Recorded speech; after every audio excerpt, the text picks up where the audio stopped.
바랍니다. 자, 오늘 이제 야고보서 강해 설교 마지막 시간인데요. 이 세대의 치유를 위해서 서로 기도하라, 이런 제목으로 잠시 말씀을 전하고자 합니다. 오늘 본문의 요지는 이 마지막 때를 살아가는 우리 그리스도인들에게 있어서 중요한 내용이 될 수 있다고 봅니다. 성도들의 신앙의 모습과 태도가 어떠해야 되는지를 야고보 사도가 이야기해주고 있습니다. 자, 먼저 첫 번째는 야고보서 5장 10절부터 11절 보시면요, 나의 형제들아, 주의 이름으로 말한 선지자들을 고난과 인내의 본으로 삼으라. 보라, 우리는 견뎌내는 자들을 복이 있는 사람들로 여기나니 너희가 욥의 인내를 들었고 또 주의 결말을 보았거니와 주는 인정이 심히 많으시고 자비로우시니라. 자, 첫 번째로 야고보 사도가 말하고 있는 것은 뭐냐면 성도의 인내에 대해서 이야기를 하고 있습니다. 인내라고 하는 것은 성령의 9가지 열매 중에 하나고요. 과거로부터 지금까지 하나님을 대신해서 하나님의 권위로 예언한 선지자들이 있는데요. 히브리서 11장에 보면은 이러한 선지자들의 이름을 쭉 나열하고 있습니다. 아브라함부터 시작해서 많은 그런 선지자들이 나와 있는데요. 이런 사람들, 하나님의 말씀으로, 하나님의 권위로 백성들에게 예언했던 이런 선지자들은 많은 고난과 박해를 받았다라고 하는 거예요. 이게 바로 공통점이라고 볼 수 있는데요. 이런 고난 가운데서도 이 선지자들은 하나님의 말씀을 있는 그대로 백성들에게 전했어요. 그래서 이 사람들에게는 어떤 박해가 따랐다라고 하는 거죠. 하나님의 말씀을 있는 대로 전하고 고난과 박해 가운데 살아갔다. 자, 이런 선지자들이 이제 후대에 있어 이런 모습들이 고난과 인내의 본이 된다. 자, 여기서 이제 욥이라고 하는 사람을 이제 예를 들었는데요. 욥이라고 하는 사람은 욥기서를 읽어보시면 알겠지만 고난의 대명사로 불릴 수 있는 사람이죠. 급작스러운 그런 고난을 맞이해서 이런 갑자기 당한 고난과 어려움 속에서도 정말 욥은 한 점 흔들림 없이 오직 하나님만을 앙망하는 그런 모습을 보여줍니다.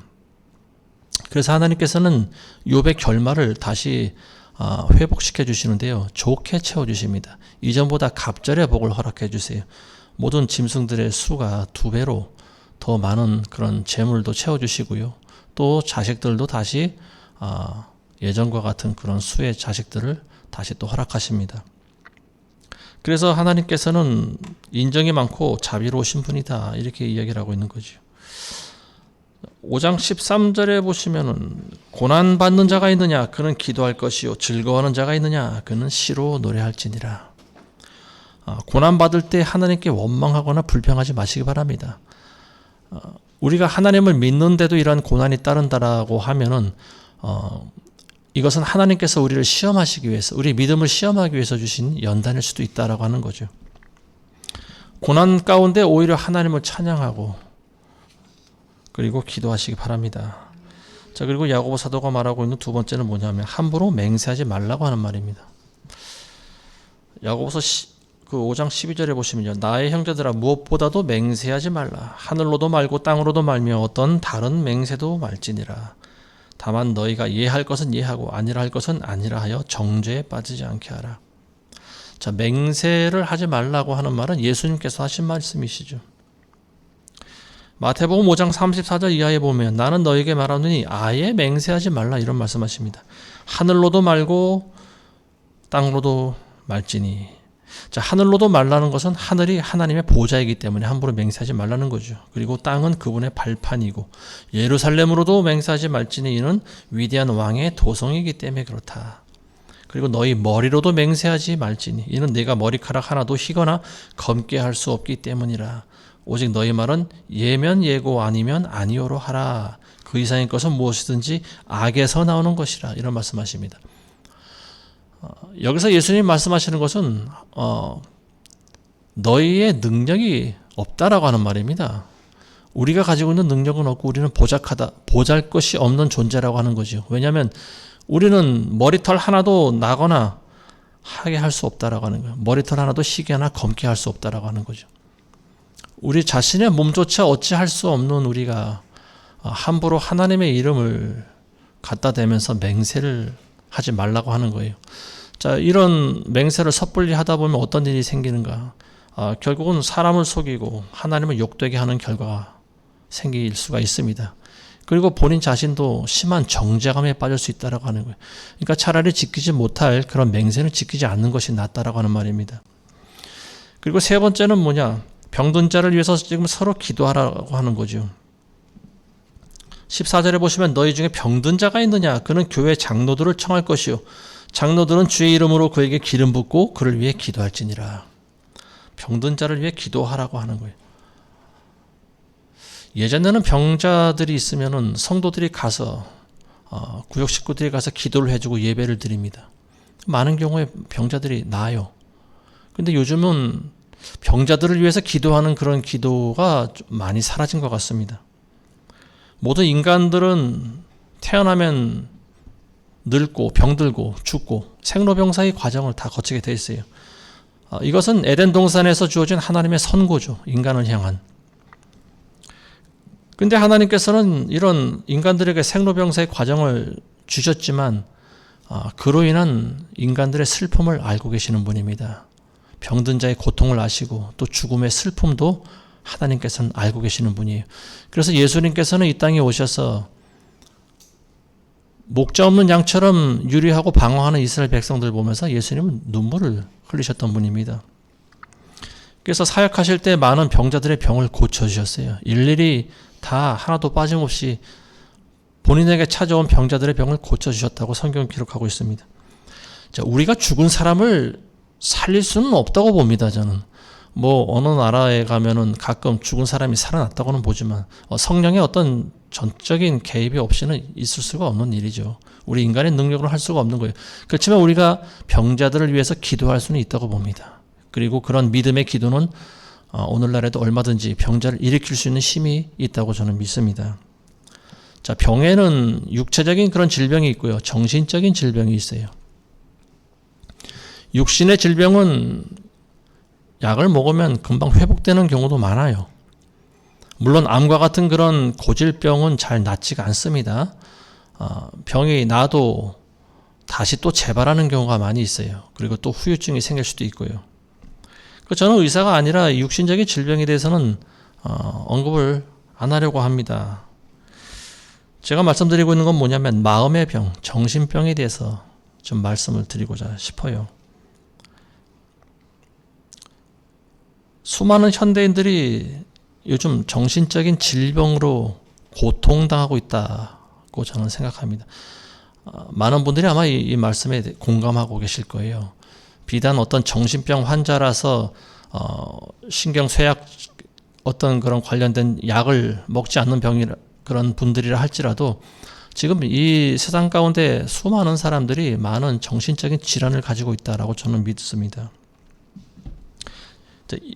결론적으로 이야기하면 이런 병들이 왜 생기는가 하면은요, 인간들이 하나님을 잊어버림으로 말미암아서 이런 병들을 얻게 됐다라고 하는 거지요. 사람들이 하나님을 잊어먹을 때 어떤 일이 생기는가 하면은요, 두 가지 현상이 나타나는데요. 하나는 사람들이 자기를 하나님보다 더 사랑하게 되는 거예요. 그리고 두 번째는 그로 인해서 점점 미치는 겁니다. 미친다라고 하는 것은 여러 가지 정신적인 질병을 전부 다 포함하는 거죠. 이 두 가지 모두가 인간이 하나님을 잊어버릴 때 그리고 생긴다는 결과라고 하는 거예요. 지금 우리가 살아가고 있는 이 시대는요, 모든 나라와 민족을 막론하고 하나님을 지우려는 그런 노력 중입니다. 모든 곳에서 하나님을 지우려고 하는 그런 흔적들이 보이고 있어요. 정치와 사회와 문화와 예술과 모든 방면에서 전부 신이라고 하는 존재를 지우려고 하는 그런 노력하고 있어요. 이미 많은 것들이 지어졌다고 봅니다. 영국 같은 나라는 과거에 수많은 선교사들을 파송한 나라 아닙니까? 그리고 웨슬리를 배출했고 감리교의 나라고 그런 과거에 위대한 복음의 나라였던 영국이 지금은 완전히 무너져 버렸어요. 지금은 거리에서 전도를 못합니다. 대놓고 전도하면 붙잡혀 들어가요. 복음을 전하는 어떤 목사님을 경찰이 와서 수갑치어서 끌고 가는 영상을 심심치 않게 봅니다. 왜 그런 일이 생겼는가 하면요, 영국에서 이미 예전에 차별금지법이라고 하는 것이 생겼기 때문에 그래요. 그리고 미국에도 그런 법이 생겨났고요. 우리나라도 이제 그들의 뒤를 따라가고 있는 거죠.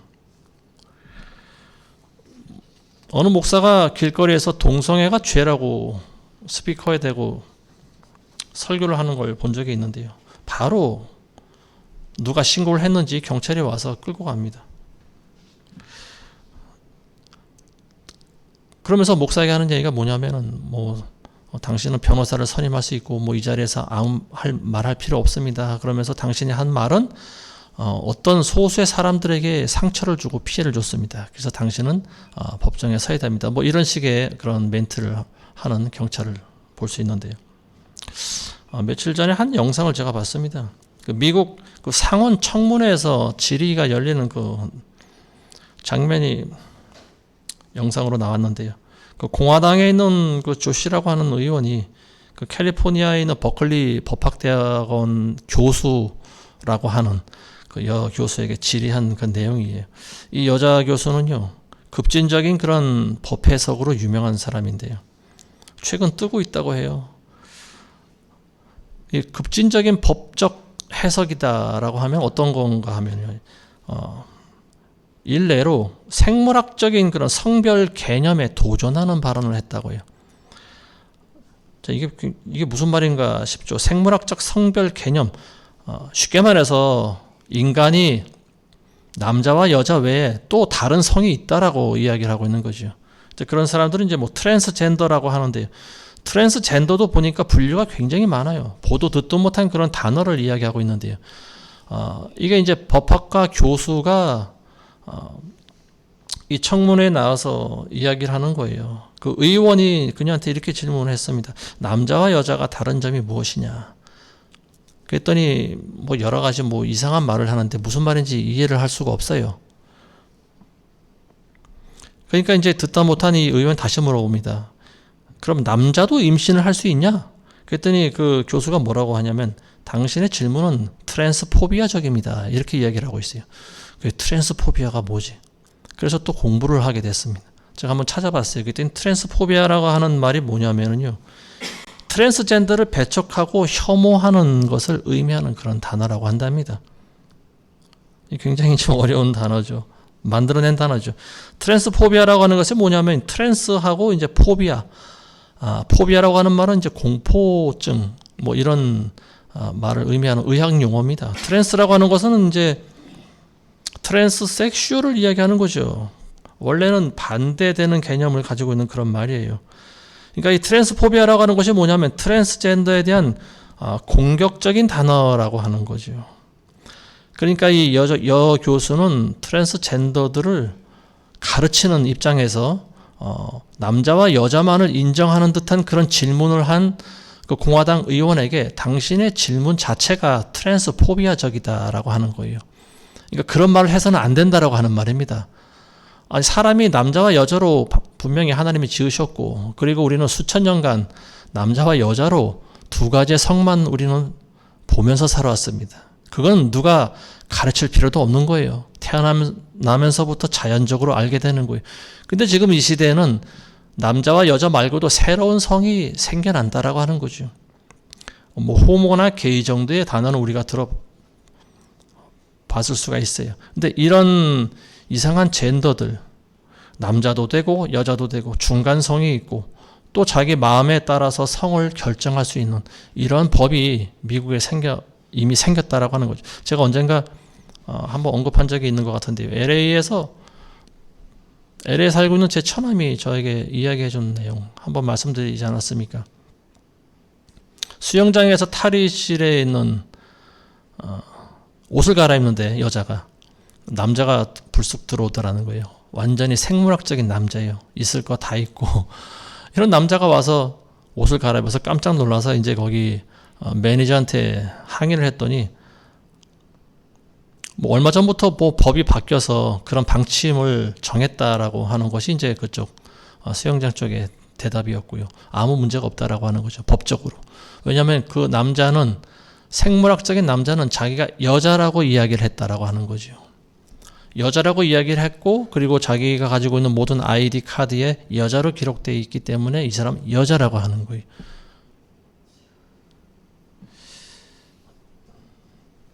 이 트랜스포비아라고 하는 거, 이거는 트랜스젠더를 혐오하는 사람들에게 사용되는 말입니다. 당신은 트랜스포비아다.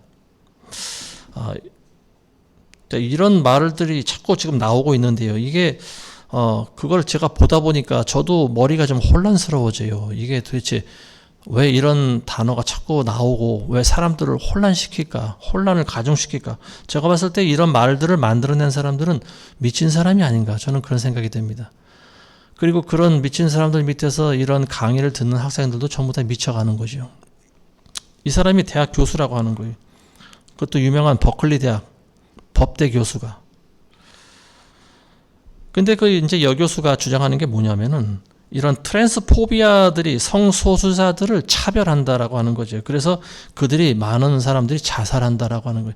5명 중에 확률적으로 1명이 자살을 한다는 거예요. 트랜스젠더들 가운데. 그래서 그런 사람들을 우리가 존중을 해줘야 된다라고 하는 거예요. 그 사람들의 수가 정확히 얼마나 되는지 모르겠어요. 아마 전 국민의 0.1%나 될까요? 근데 그런 사람들의 5명 중에 1명이 또 자살한다고 해서 모든 법을 그 사람들을 쉽게 말해서 허용하고 그 사람들도 존중해줘야 되는 그런 법으로 바꿔야 된다. 자, 근데 이런 법이 생기면은 어떻게 될까요?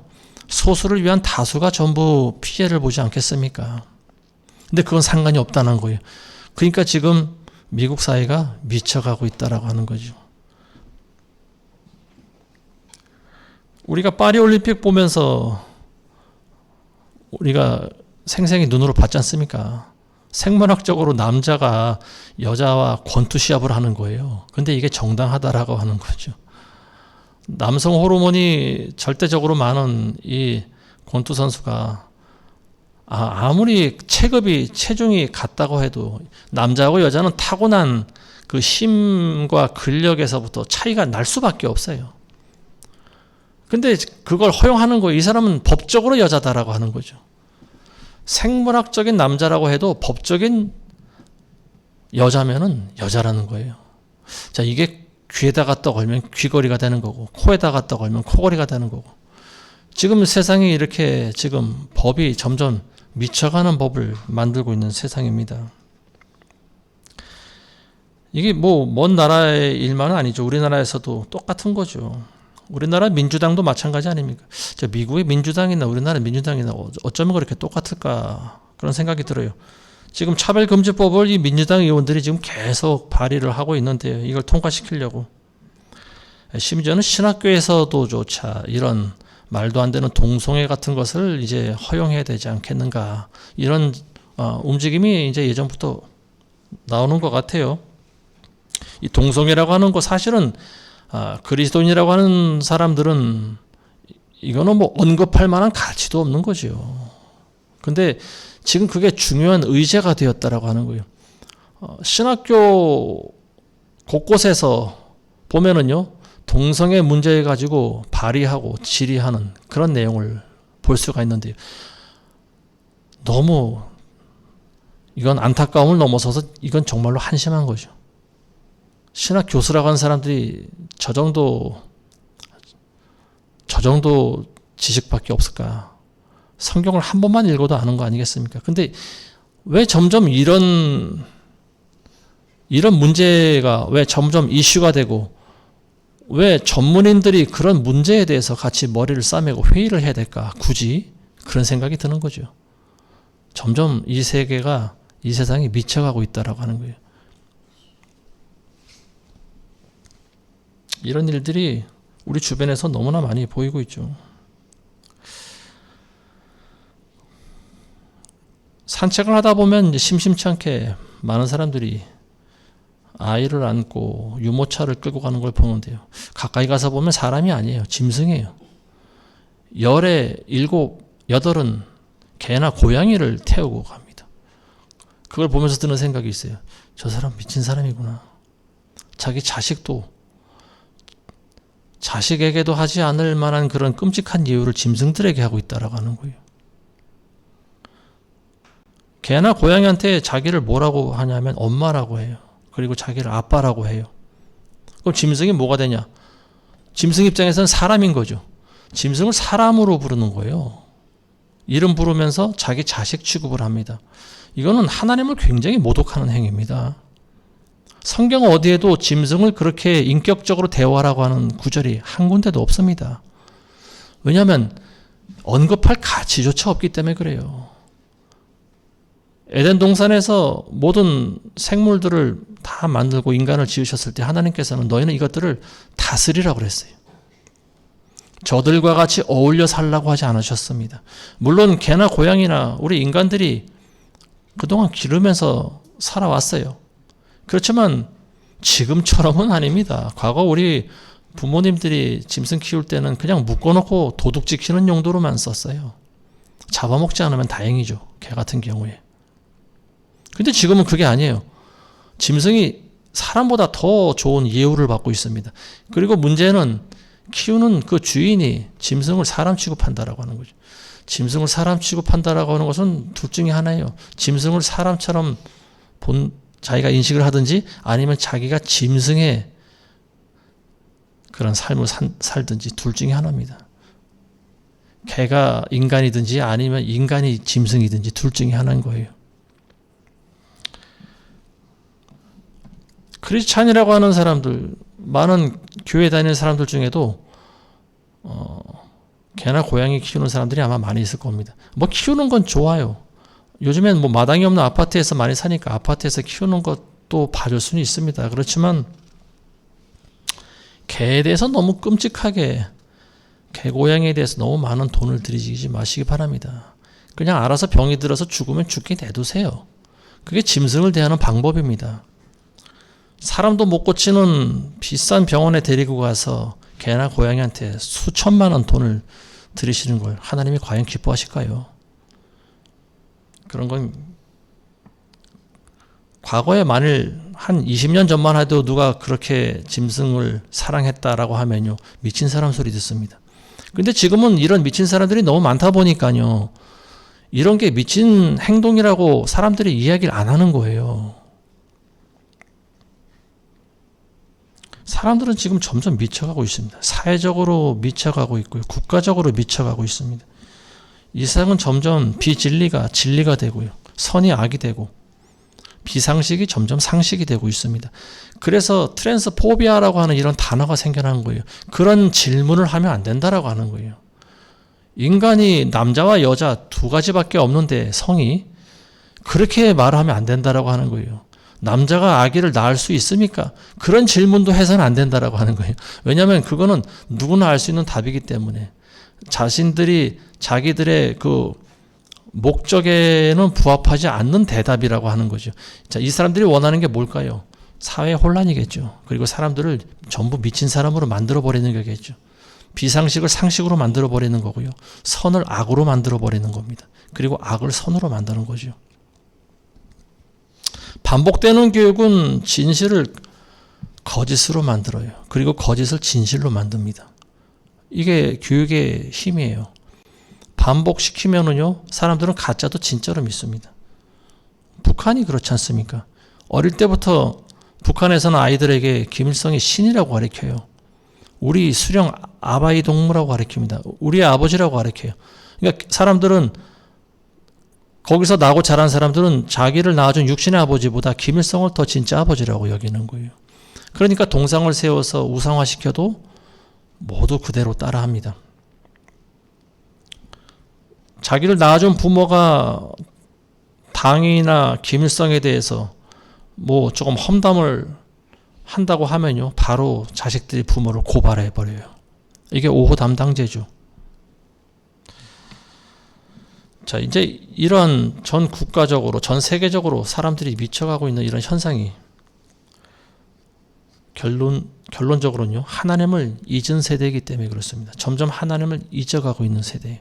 그래서 이런 말도 안 되는 일들이 점점 생겨나고 있다라고 하는 거예요. 우리가 3년 동안 고통받았던 그 감기에 불과한 이 전염병, 이것 때문에 우리가 3년 동안 고통을 받았는데요. 뭐 이게 어디 중국에서 만든 인간이 만든 병이라고 하는 소리도 있지만, 어쨌든 그런 것들을 통해서 인간들이 고통받았지 않습니까? 병으로 고통받은 것보다 그 병을 어떻게 대하는지 우리 인간들로부터 받은 고통이 사실은 더 많은 거죠. 말도 안 되는 그런 방역법들, 이런 것들로 인해서 우리가 얼마나 많은 고통받았습니까? 이게 전부가 사실은 사람들이 하나님을 싫어한다라고 하는 거죠. 하나님의 진리를 받아들이기 싫어한다라고 하는 거죠. 자, 신명기 28장에 보시면요, 인간들이 하나님께 불순종할 때 많은 질병이 임한다고 그랬어요. 제가 쭉 적어왔는데요. 어떤 질병이 있는가 하면요, 연병, 그리고 폐병, 그리고 열병과 염증과 학질과 한재와 풍자와 썩는 재앙과, 자 이런 것들이 지금 현대에 어떻게 나타나고 있는가 하면 암이나 백혈병이나 뭐 이런 종류의 병을 이야기하는 거죠. 그리고 재앙과 종기와 치질, 그리고 괴혈병과 피부병과, 자 그리고 미치는 것도 포함됩니다. 그리고 심장병도 들어 있어요. 심장병 코로나 이후에 엄청나게 많이 지금 발병하고 있지 않습니까? 갑자기 사람이 쓰러지고요, 의식을 잃고 쓰러져서 가면 심장이 멈춰 있죠. 부정맥뿐만이 아니고 어쨌든 이런 심장 질환으로 최근 3, 4년 동안 죽는 사람들의 수가 지금 급격히 늘어나고 있어요. 그리고 또 알 수 없는 병들이 많이 있어요. 흰 가루병, 이게 뭔지 정확히 몰라요. 그리고 눈 머는 병, 그리고 정신병, 각종 관절염, 그리고 애굽의 모든 질병들, 자, 이런 것들을 우리 인간들에게 내리신다고 성경이 기록하고 있습니다. 지금 이런 질병도 우리 주변에서 얼마든지 많이 볼 수 있는 것들이죠. 그리고 크리스찬이라고 하는 사람들에게서도 발견되는 거예요. 자, 신명기 28장 58절 이후에 있는 이런 말씀이 있습니다. 만일 네가 이 책에 기록된 율법의 모든 말씀을 행하여 지키지 아니하고 네가 이 영광스럽고 두려운 이름 곧 주 너의 하나님을 두려워하지 아니하면 그때는 주께서 내 재앙과 내 자손의 재앙들을 특별하게 하시리니, 즉 더 큰 재앙들로 오래 지속되며 심한 질병들로 오래 지속되게 하시리라. 또한 이 율법책에 기록되지 아니한 모든 질병과 모든 재앙을 주께서 네가 멸망할 때까지 내게 내리시리라. 무서운 말씀이죠. 제가 언급했던 뭐 여러 가지 이런 질병 그 외에도 기록되지 않은, 우리가 알 수 없는 그런 모든 질병이 우리의 몸에 붙게 하신다라고 하나님께서 말씀하십니다. 성경에서 이야기하고 있지 않은 또 다른 질병, 현대인들이 많이 앓고 있지만 증상과 원인과 치유를 100% 할 수 없는 그런 질병이 있죠. 그게 뭐냐면 우울증입니다. 우울증은 마음의 병이죠. 우울증과 공황장애와 같이 연결이 되는 병이라고도 볼 수 있는데요. 저도 이걸 예전에 알았어요. 저는 고등학교 때 알았습니다. 고등학교 3년 동안 우울증을 앓았습니다. 근데 그때는 우울증이라고 하는 그런 말을 조차 사용되지 않았어요. 병원에 가도 이게 나타나는 그런 질병이 아닙니다. 의사들은 사람의 어떤 몸의 상태만 보지 않습니까? 피를 뽑아서 검사하고 소변 검사하고. 근데 이거는 그걸로 나타나질 않아요. 모든 혈압과 뭐 피 검사와 모든 의학적인 검사 결과 저는 정상이었어요. 근데 저는 항상 괴로워했습니다. 너무나 괴롭고 고통받았어요. 자, 우울증에 대해서 직접 겪어본 사람만이 아는 그런 고통이 있어요. 왜냐하면 많은 부작용이 따릅니다. 그게 어떤 부작용이 따르는가 하면, 저 같은 경우엔 호흡을 잘 쉬질 못했어요. 숨이 잘 안 쉬어집니다. 그래서 밤에 잠을 못 자요. 자율신경이 호흡을 조절하지 않습니까? 사람은 자기가 인식을 하든 인식하지 못하든 숨을 자유로 쉴 수가 있어요. 근데 저는 그게 잘 작용을 하지 않았던 것 같습니다. 제가 스스로 폐를 들이마시고 공기를 들이마시고 내쉬어야 숨이 쉬어지는 거예요. 그러니까 이게 어마어마한 저에겐 고통이었어요. 숨이 안 쉬어지고요. 그리고 저는 버스를 못 탔습니다. 다행히도 학교가 그나마 걸어 다닐 만한 거리였기 때문에 걸어 다녔는데 버스를 타지 못했어요. 밀폐공포증이 있었어요. 폐쇄공포증이라고 하나요? 그리고 높은 데도 올라가지 못하고요. 고소공포증도 있었고요. 소화도 잘 안 됐고요. 그리고 또 어지럼증도 있었어요. 헤모글로빈이 부족해서 그런가 피를 검사해봤더니 정상이었어요. 그런데 항상 어지러웠어요. 이 모든 것들이 결국은 공황장애, 우울증, 현대 의학용어로 이런 것들로 대체되는 그런 병입니다. 근데 이런 것들은요, 우리 정신적인 질병이에요. 근데 우리 정신적인 질병은 어떻게 고칠 수가 있는가? 어떻게 역사하는지를 먼저 알아야 되는데요. 대개 가보면 정신적인 질병은 신경 전달계를 통해서 전달이 됩니다. 그리고 그 신경계를 좌우하는 게 뭐냐면 영적인 거예요. 마귀가 신경계를 통해서 우리 인간들을 좌우합니다. 그래서 우리 마음의 생각과 그리고 또 우리 정신병을 가지고 오는데요. 대개의 경우가 그래요. 제가 100% 장담은 못하지만요. 대개 우울증과 공황장애는요. 마귀로부터 오는 겁니다. 제 아내도 이 병을 겪어봤어요. 우울증을 겪어봤고요. 그리고 둘 다 하나님의 말씀으로 깨끗이 치유받았습니다. 이 우울증 공황장애는요. 하나님의 말씀밖에 고칠 수가 없어요. 아무리 약을 먹어도 고쳐지는 것이 아니에요. 신경약을 먹으면 신경이 점점 무뎌집니다. 그러니까 고통이 조금 강도가 약해질 수는 있어요. 근데 부작용이 있죠. 점점 몸이 살이 찌고요. 무뎌집니다. 몸이 점점 무뎌져요. 그리고 그런 약은 결국 우리에게 많은 부작용을 가져와요. 우울증을 고칠 수 있는 가장 효과적이고 깨끗한 약은요. 하나님의 말씀입니다. 하나님의 말씀을 통해서 고쳐야 되는 거예요. 왜 과거에 없던 이런 병들이 점점 많이 발견되고 고통당하는 사람들이 많아지는가? 이 세대가 하나님을 점점 대적하기 때문에 그렇습니다. 우리가 하나님께 온전히 순종하면은요, 하나님께서는 이런 질병 내리지 않습니다. 건강하게 살아가게 하세요. 저는 그걸 믿어요. 물론 모든 병이 100% 하나도 안 걸리고 살 수 있다고는 보지 않아요. 왜냐하면 하나님께서는 그런 우리 인간들에게 우리를 시험하시기 때문에 그렇습니다. 종종 질병을 내려주세요. 그리고 내 몸에 병이 생겼을 때 이 사람이 어떻게 반응하는지를 하나님께서 시험하십니다. 근데 우리가 하나님을 원망하지 않고요. 불평하지 않고 말씀과 같이 고난 가운데 즐거이 기도하고 찬양하는 그런 모습을 보일 때 하나님께서는 그 병을 고쳐주십니다. 병 고침받은 사람들이 하나님을 생생하게 만날 수가 있어요. 그런 하나님을 체험을 하는 거죠. 의사도 못 고치는 병을 하나님께서 고치셨다. 하나님은 살아있는 분이시다. 지금도 하나님께서는 우리를 고치시는 분이다. 이런 것들을 알게 하시는 거죠. 그래서 이런 병들이 있는 사람들, 교회 장로를 불러서 기름을 붓고 기도하라. 이렇게 야고보 사도는 이야기하고 있습니다. 기름을 붓는다라고 하는 것은 뭐냐면 식용유 같은 기름을 머리에 부으라고 하는 소리는 아니죠.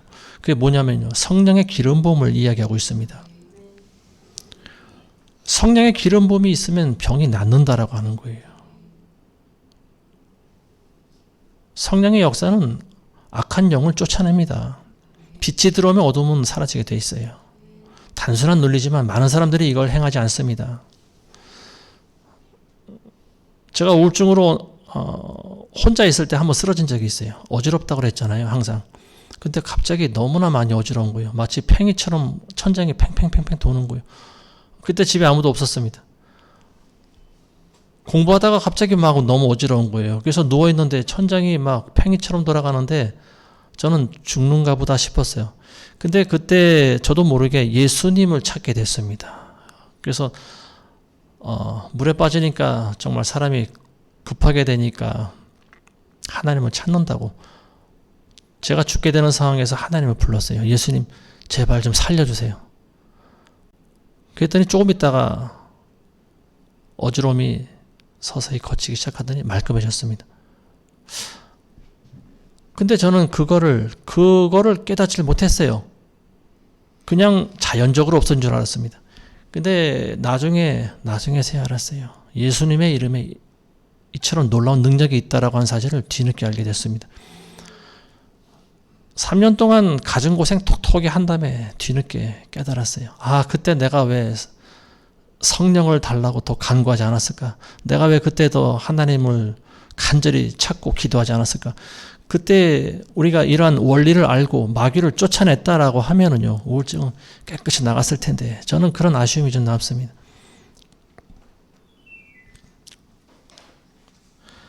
혼자만 기도해도 하나님께서는 역사하십니다. 그렇지만 의인들, 믿음의 식구들과 같이 연합해서 하는 기도 효과적이라고 성경은 기록하고 있습니다. 의인들의 열렬한 기도, 이런 믿음의 기도는 역사하는 힘이 더 많다고 야고보 사도가 이야기하고 있습니다.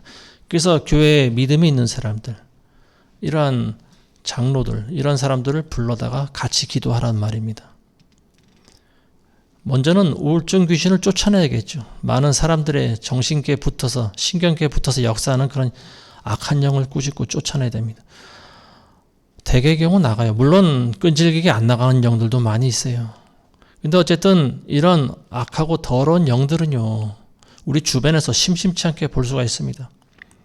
지난번에, 며칠 전에, 지난주군요, 몽골에 있는 선교사님이 찾아왔어요. 그래서 그분과 같이 저녁 식사를 할 기회가 있었는데요. 그분이 자기 어머니에 대한 간증을 하시더라고요.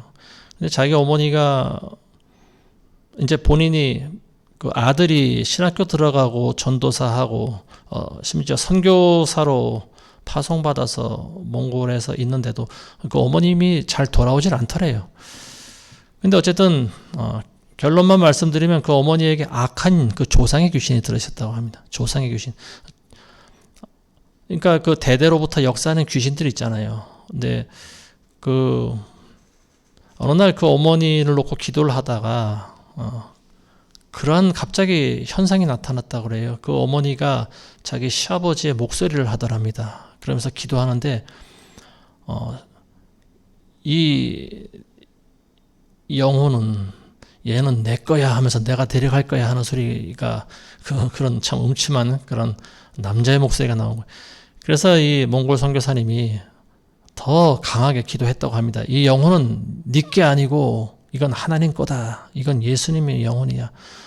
이 악하고 더러운 귀신아, 예수 이름으로 명하노니 떠나가라. 계속 기도를 했답니다. 근데 이제 귀신이 이제 소리를 지르고 결국 나가는데요. 뭐 하여튼 나가기 전에 그 모습이 정말 자기 어머니지만 정말 귀신과 같았다고 합니다. 막 혀가 막 여기까지 쭉 나오기도 하고, 뭐 정말 악하고 더러운 모습을 보이면서 결국은 막 통곡을 하다가 귀신이 나갔다고 합니다. 자, 이런 일들을 지금 교회에서 얘기하면은, 그건 정신병이야. 많은 목사들도 그렇게 이야기를 해요. 다 정신병으로 치부해요. 근데 악한 영의 역사가 있습니다. 성경이 기록하고 있는 거예요. 이런 것들은 영이 나가야 되는 거예요. 아무리 의사 상담을 하고 신경약을 먹어도 낫는 것이 아닙니다. 귀신이 나가야 되는 거예요. 하나님이 말씀으로 이 세상 창조했지 않습니까?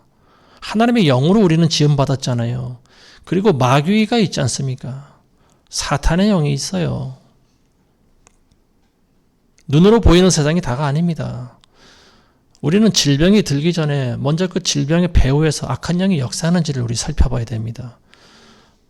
많은 병들의 경우 죄가 근원이 되는 경우가 있어요. 남을 용서하지 않든지, 과거에 지은 죄가 있든지, 그리고 내가 하나님을 잊었든지, 뭐 이런 여러 가지 이유가 있을 수 있어요. 그런 것들이 원인이 돼서 병이 발병하는 경우가 상당히 많이 있습니다. 그래서 이런 병들을 위해서 서로 낫기를 간구하라고 하는 거예요. 자, 근데 한 가지 해야 할 일이 있죠. 그게 뭐냐면 자기 죄를 고백하는 거예요. 여기서 죄를 고백한다라고 하는 것은 자기 허물을 고백하는 건데요. 그게 뭐 과거에 정말로 꺼내기 싫은 어떤 수치스러운 그런 죄까지 다 고하라고 하는 것이 아니에요. 어떤 그런, 물론 죄가 원인이 될 수는 있어요. 그렇지만 많은 사람들 앞에서 그런 죄까지 굳이 고백하라고 하지 않습니다. 지금 그렇게 하는 공동체도 있는 것 같아요. 자기가 지은 모든 죄를 다 하나도 남김없이 기록해서 그런 말하기도, 자기 부모, 자기 아내에게조차 말하기 힘든 그런 죄조차 다 이야기를 해서 그런 성적인 죄까지, 수치스러운 죄까지 다 고하게 하면서 그래야 죄를 용서받는다. 그건 아니에요. 하나님께서는 인격적인 분이십니다. 물론 하나님 알고 계세요. 그렇지만 여기서 이야기하고 있는 건 자기의 잘못과 허물을 이야기하고 있어요. fault, 자기의 허물을 고하면서 장로들과 더불어 연합해서 기도하라고 하는 거예요. 그럴 때 그 기도의 힘이 더 크다라고 하는 거죠. 반드시 중요한 것은 성령의 기름 부음의 역사가 있어야 된다고 하는 거예요. 그래서 우리는 어떤 경우에 혼자서 기도조차 하기 어려운 사람들이 있어요. 근데 그런 사람들을 찾아가서 같이 기도해 줘야 됩니다. 그럴 때 더 힘이 생길 수가 있어요. 아무래도 하나보다는 둘이 낫지 않겠습니까? 둘보다는 셋이 낫고요. 영적인 것도 마찬가지라고 하는 거예요.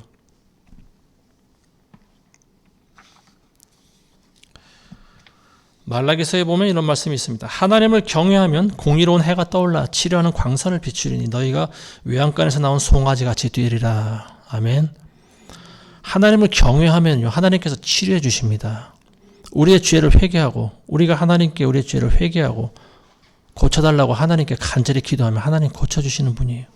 하나님께서는 좋으신 분입니다. 하나님은 항상 우리를 벌하거나 심판하시는 분만은 아니에요. 좋으신 분이에요. 병이 나면 우리는 펄펄 뛰어다녀요.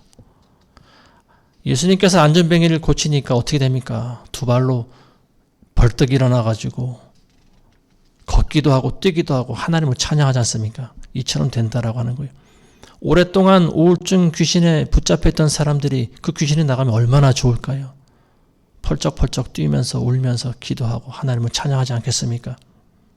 오늘날도 이런 역사가 반드시 일어날 줄로 믿습니다. 자, 그리고 마지막으로 네 번째 야고보가 이야기하는 것은 뭐냐면요, 진리를 떠난 사람들, 이런 사람들을 회심시키라고 하는 거예요.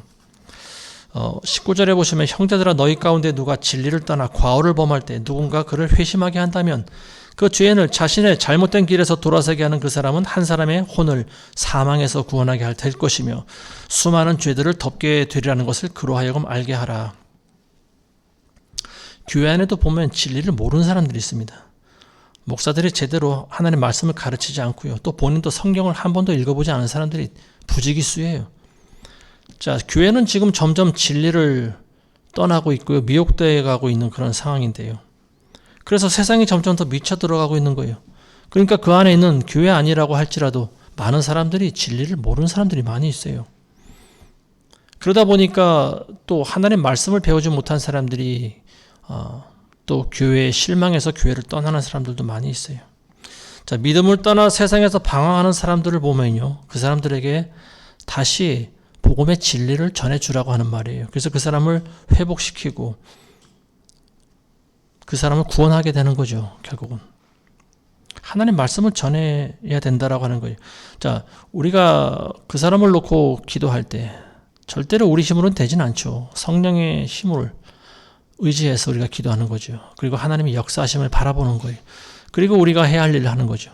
기도하면서 그 사람을 위해서 기도를 해줘야 됩니다. 그 사람이 지금 비록 믿음으로부터 멀어졌지만 다시 하나님의 믿음을 가질 수 있도록 우리가 그런 기도를 해야 되죠. 자, 그래서 그런 사람이 많지는 않겠지만 어렵사리 하나님께로 돌아온다면은 그 영혼이 구원받을 수 있다라고 하는 거죠. 자, 복음 전하는 일들이 앞으로 이제 점점 더 힘들어질 거예요. 이게 뭐 우리나라에서도 차별금지법 같은 것들이 이제 허용이 되고 나면은요, 복음 전하는 것 자체가 금지되게 돼 있어요. 목사들은 정말 더 설 자리가 없어지는 거죠. 동성애를 죄라고 이제 더 이상 이야기하지 못합니다. 누가 고발하면 목사는 벌금을 물든지 감옥에 들어가든지 해야 되는 거예요. 성경적인 진리가 사실은 모든 죄인들에게 다 걸림돌이 되는 말입니다. 근데 지금 마귀는요, 하나하나 법을 바꾸고 있어요. 그래서 성경의 진리를 하나하나 전하지 못하게 가로막고 있는 겁니다. 그러니까 목사들은 이제 앞으로 성경을 근거로 진리를 전할 수가 없게 돼요. 왜냐하면 법이 그걸 다 막고 있기 때문에 그렇습니다. 그래서 이런 차별금지법, 이런 것들이 통과되면 안 되는 이유가 바로 그렇습니다. 더 이상 크리스찬들이 설 자리가 없어져요. 물론 가짜들은 상관이 없겠죠. 정부에서 시키면 시키는 대로 하는 가짜 크리스찬들은 상관이 없어요. 어떤 법이 만들어지든지 자기네들은 종교 생활만 하면 되거든요. 그냥 교회 나와서 예배만 드리면 되고 자기 나름대로 종교 활동만 하면은 구원 받는 줄 안다고 생각하는 사람들은 상관이 없어요. 중요한 건 진짜 크리스찬들이 문제예요. 하나님이 정말로 살아계신다라고 하는 것을 믿는 사람들, 그리고 하나님의 모든 말씀이 진리라고 믿는 사람들, 그리고 예수님의 말씀이 다 진리고 예수님을 통해서만 구원받는다고 하는 사람들, 이런 사람들이 문제예요. 왜냐하면 이런 사람들은 저들이 보기에는 이런 사람들이 사회 악이에요. 그래서 이런 사람들을 고립시켜야 되는 거예요. 이런 사람들을 죽여야 되는 거예요. 그래서 크리스천들은 앞으로 점점 설 자리가 없어지는 거죠. 언제 구체적으로 이런 일이 본격적으로 시작될지는 몰라요. 근데 이미 지금 서서히 시작되고 있지 않습니까? 앞으로 불신자들에게 복음 전하는 일들이 점점 더 힘들어질 거예요. 근데 이제 이게 어떤 법도 점점 그런 법이 생겨나지만요. 문제는 본인들 스스로가 하나님의 말씀을 듣기를 싫어한다라고 하는 거예요. 이 시대는요, 그 어느 때보다 하나님의 진리의 말씀을 듣기 싫어합니다. 진리의 말씀을 먹질 않아요. 아무리 짜서 주려고 해도 먹질 않아요. 하나님 입장에서는요, 아무리 생명의 말씀이고 영생의 말씀이라 할지라도, 그리고 모든 걸 다 주려고 해도 먹질 않는 데는 도리가 없는 거예요. 구원도 본인이 구원받고자 하는 의지가 있어야 구원받습니다. 구원받기 싫어하는 사람을 하나님께서는 천국에 억지로 들여보내지 않습니다. 자, 이제 말씀 맺겠습니다. 지금 이 시대는 가면 갈수록 점점 하나님을 대적하고 있어요. 그래서 모든 사람들이 점점 미쳐가고 있습니다. 많은 사람들이 질병에 노출되고요. 마음의 병, 정신병에 지금 노출되고 있어요. 특히 이런 집단적인 미혹, 온 사회와 나라와 민족과 국가, 이런 집단적인 미혹은요, 정말로 무서운 병입니다. 그래서 우리는 이런 병들, 이런 현상들을 위해서 우리가 서로 기도해야 된다라고 하는 거예요. 나라가 병이 드는 거예요. 민족이 병이 들고요. 교회가 병이 들고, 집단이 병이 드는 거예요. 사회가 병이 들었어요. 모든 단체마다 다 병들어 있어요. 그래서 우리는 그런 단체들을 위해서 우리 기도해야 된다라고 하는 거죠. 교회가 병드니까 WCC에 가입하지 않습니까? WEA에 가입하고, 믿지 않는 자들과 같이 연합하고 교류하고, 불교친자들하고 같이 중도를 불러서 설교를 하게 만들고, 자, 이런 일들이 왜 생겨날까요? 목사들이 미쳤기 때문에 그렇습니다.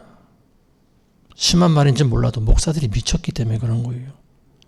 제대로 예수님을 믿는 사람들은 이런 짓들을 하지 않습니다.